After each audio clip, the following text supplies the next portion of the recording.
I'll show you the American map now. Shall we show them the American nations? Yes. Yes. I think you showed this one around in some of your online travels. I think Could people you started describe it looking to me? at. I'm blind. You're blind. Well, it's at Mhm. county level. It's county by county, which I find pretty fascinating. It is a map from a book by Woodard. I always want to say Woodward, but it's not. It's Woodard, called American Nations. And it's showing what he defined as 11 major regions in North America. So it does include Canada because it includes the First Nation, and some of the American nations blend up into Canada too, like the far west. If you come from those western, not British Columbia, but the middle ones, Alberta and oh gosh, I'm constantly going off the edge of my detail. Anyway, those up there match the ones down the Rockies, right? That far west settlement. There's similarity of culture even across the Canadian border.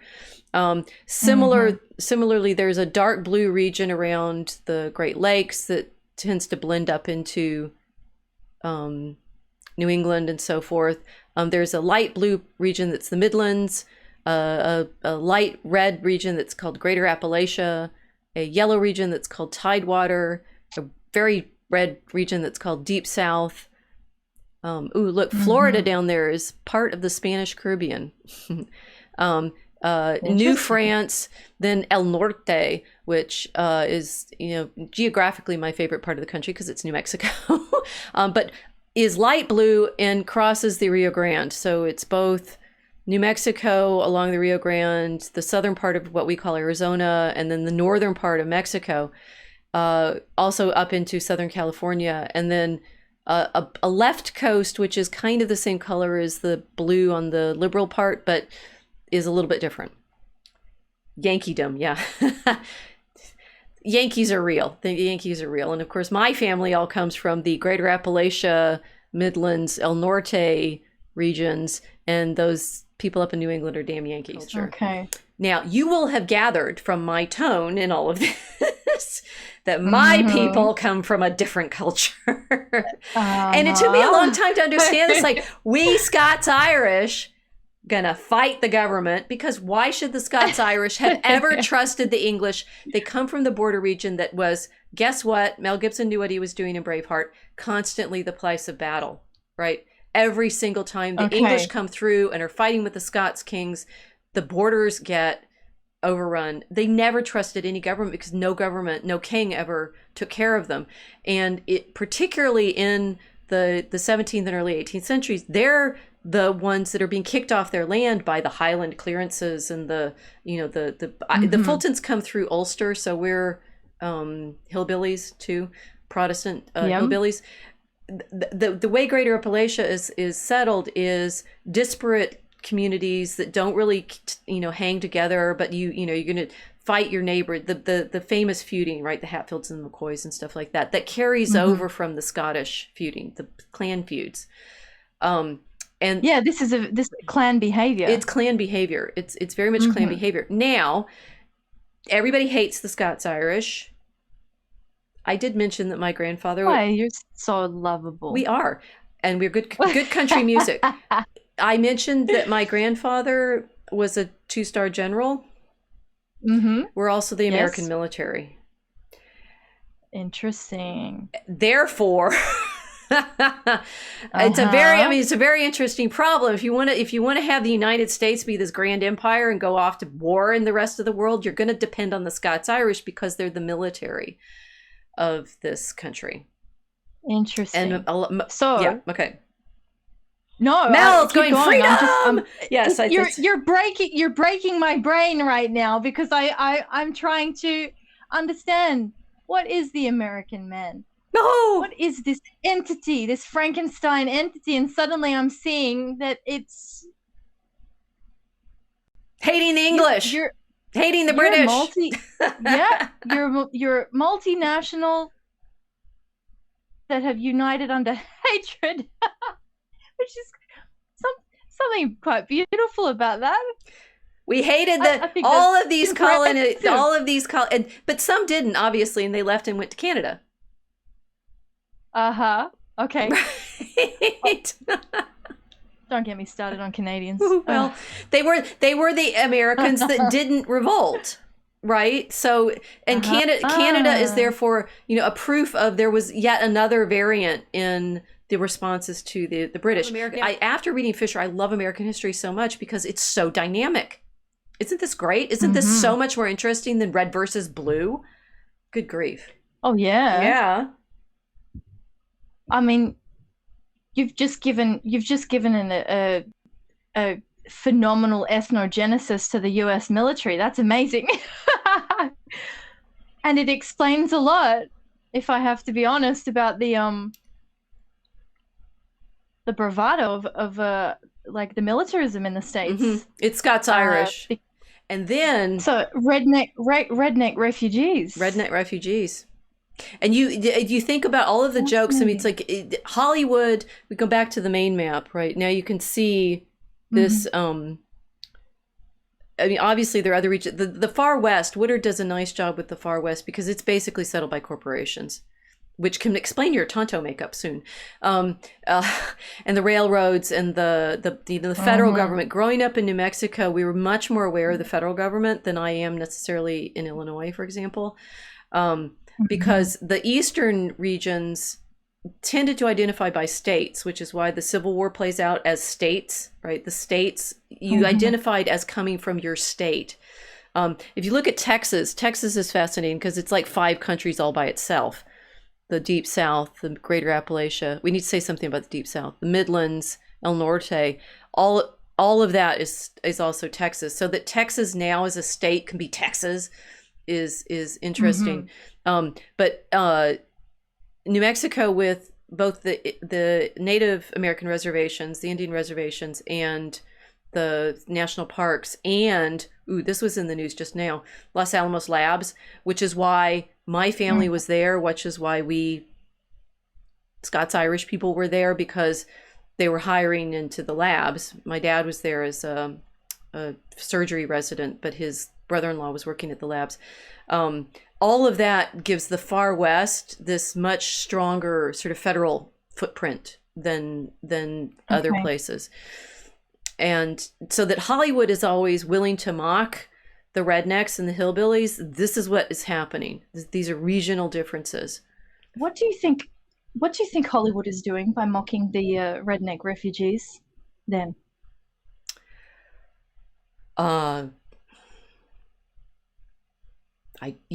Good question. Because the West is different. The West isn't a part of this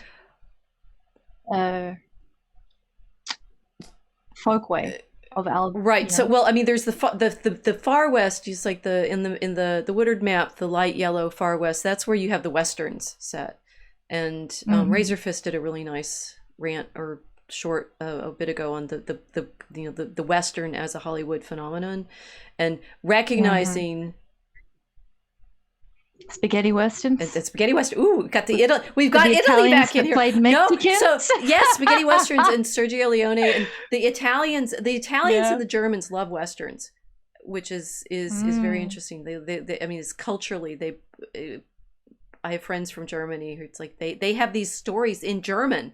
Like they're not American translations into German. They're German authors who write westerns, because the German people love reading about the American West so much that's the powerful mythology, the frontier mythology that we've created. And it's interesting, like who settles in that in the far West, because it is mixture of a lot of these people. It's the Yankees, the damn Yankees are often the bankers funding a lot of it, from Boston very particularly. I don't know about Virginians.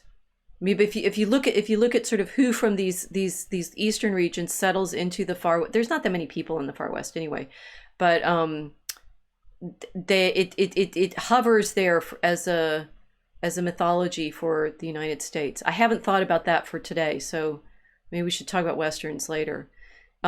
Why does California, Hollywood mock the hillbillies so much. Mm-hmm. I mean that it's part of the coastal problem, right? It's like the maritime powers, the edges, the coasts are mocking the land people. And in that sense, I mean, the Scots themselves are the land people that the pirates kick out. Mm-hmm. Guilty conscience. We haven't talked about the Deep South. I need to talk about that for a second. Those are the evil Caribbeans, British. Evil British. The Deep South, pirate territory, plantation slavery that they learn how to do from those sugar planters, and then come over and they do cotton with it in the South. But that the Deep South has a different character from even Virginia slavery is important because they're Virginia was the household like lord of the manor, caring for the serfs kind of thing. The Deep South was industrial plantation slavery, and that.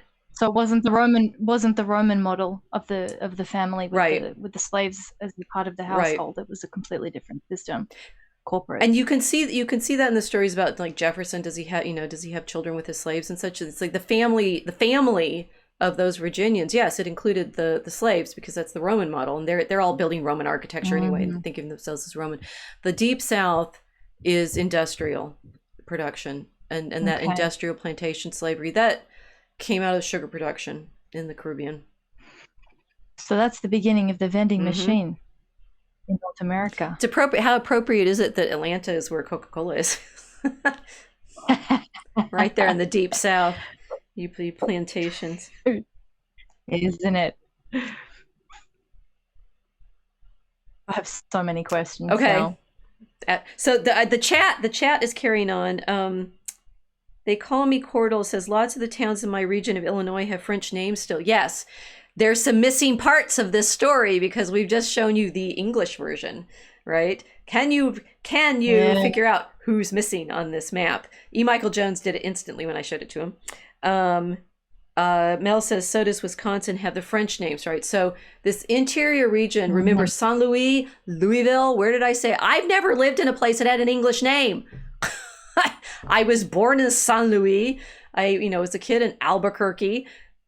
And then we moved to Omaha because my dad was stationed at the Air Force Base there because he was following in the family tradition, right? And then we moved back to Albuquerque and then to Louisville again. And then I went to high school in Amarillo. Maybe Houston is English. I don't know. College there, and New York. Well, that's English, but it was New Amsterdam for original. And now I live in where? Chicago, in Illinois, right? It's place name history should just make your brain explode. Which I actually have a map to go with that for too. Recognizing the layers of history that are embedded in all of these stories is there. It's still and. People who study English history, like Tolkien, look for that kind of layering of peoples in English place names too. It's not just the English, right? They call me Cordell? Weren't they the French here fur trading on the river? Yes, they were fur trading on the Mississippi, and the Jesuits were also doing mission. So it's Catholic, and there's the like St. Louis is a strong Catholic diocese, carries over from that French settlement. Okay. It's likewise in New Mexico. I mean that they're Spanish Catholics. Wait, so, who's missing from the map? Yeah, someone's missing. Who's missing from this map? Chat, what do you think? Minocqua. No, that's not missing. I don't know whether that's missing from the map. Mel asks, and then most of it's German. Okay, Mel is naming places. They're Wanakee. E. Michael Jones looked at this map. I was talking to him a couple of years ago about, how cool this map was. And he's like, where's the Germans? And the Irish aren't there either. But no. He just looked at it and said, where's the Germans? Now, what Fisher said was, the later immigrants come in, these folkways are so well established, particularly in architecture and town planning and governmental structures and things like that, that the newer immigrants are absorbed into the local folkways. It isn't, if you know the American Midwest, it's very interesting. It's all German towns. Louisville had a German town. Columbus has a big German town. Where was I? I mean, you start realizing that a lot of our architecture is very German. I was thinking about language maps that I've seen. Like, it used to be back in the early 20th century, what was everyone's second language in regions? If most people spoke English, but the second language that most people spoke at home was, drum roll, no surprise, Deutsch. And there we get the other part of my family history that I didn't know because my Fulton grandfather didn't research his wife's family. Don't worry about the wife. Well, but I wonder why we don't think about the Germans anymore. It's fascinating. It's isn't it? It's the Amish. Well, it's more than just the Amish or the Pennsylvania Dutch. It's literally, people look at me and they kind of figure, it's like, who are you? Where do you come from? What kind of face do I have? And I look just like my grandmother. I found a picture of her when she was younger, and I like clearing out some of my father's stuff when he died, and I was in shock because I was like, she looks just like me. How can that be? I'm also looking like her as an older woman, right? We're getting the same jowly thing going on here.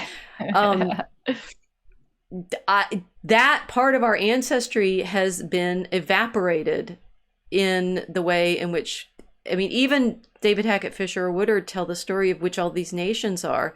And obviously there are other layers. Like Chicago it's like half Polish. We got a biggest Polish population here outside of Poland. It's a huge Polish population in Chicago. I think they're more Irish in the United States than there are in Ireland. We have other layers of population, but the German one is very, very significant. Do we remember why World War I and World War II were fought? Oh, yes. About that British Empire, right? Who were fighting who? And the German, there's big German communities down in Texas, Fredericksburg, and everybody goes, oh yeah, they're Germans. Like, those are the ones we remember. The rest of them forgot actively. They actively stopped speaking German very purposely after World War I. And then obviously after World War II, nobody can speak German because, you might be one of those people. Yeah. So there's an ethnic oblivion then. Not just the ethnic oblivion of the Native Americans who married into with a lot of those Greater Appalachians. So Elizabeth Warren... This is what I wanted to ask you about. Elizabeth Warren is not necessarily lying, I'm sorry to say. The white Indians. Yes, they're real. All of that settlement across the middle region between the Appalachians and the Mississippi goes on in the 19th century. They do marry each other. That's why we remember all those names. Illinois... it's a French name for the people that were here. So this I put this up because this was quoted in your blog post that those borderers that ended up the redneck refugees of Appalachia very readily went native, more so than the other folkways that were transplanted to the North American continent, and they were reviled for doing so because of their easy assimilation into the Native American tribes, and that they'd essentially gone so native there was a little difference between them, which I found really funny. Which is why they're called Americans. Yep. The Americans, and we have to say Native Americans now because it's confusing, right? The Scots-Irish Greater Appalachians call themselves American. They're Woodard says this, that literally if you ask on a census form, like who are you? What kind of American? We're Americans. American, make America great again. Oh, right. America. Yeah. We found it for you guys.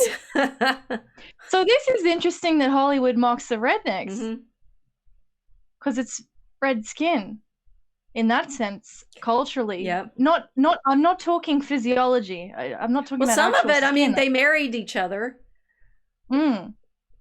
But Fox Day's family is evidence of this, although he's got Mexican there too. But the Irish marrying into, it's like the these marriage groups, and then it's like, and I know Vox, if you ever listen Vox, which I know you don't watch videos, that there is this marriage into which groups is, I mean, it is part of our American story. I mean, maybe we're gonna have to do part 2 on this one and do more Europe, because we're this one took a while to unpack, and we're not done yet. Yeah. But the same kind of, you know, both stability of populations, which shows up in this genome map. Right? There is real stability of most people live where they grew up, even now. I mean, it's weird, even with the trains and the railroads, and the trains and the interstates and the airplanes and stuff. We still have some regional identity left. It's interesting. Okay. You can see similar patterns of first migration and then stability in, for example, England. That those regions that the Albion seed maps onto, those East Anglian families are there from when they was originally settled there in the 7th century. Wessex is, you know, they're the West Saxons, they're there from a very long time. It's interesting how you'll have migration periods and then plant. Maybe that's what we're going to do now. Maybe people have moved all around enough and they really want to stay put now. They're sick of moving around, and that's what we're actually fighting.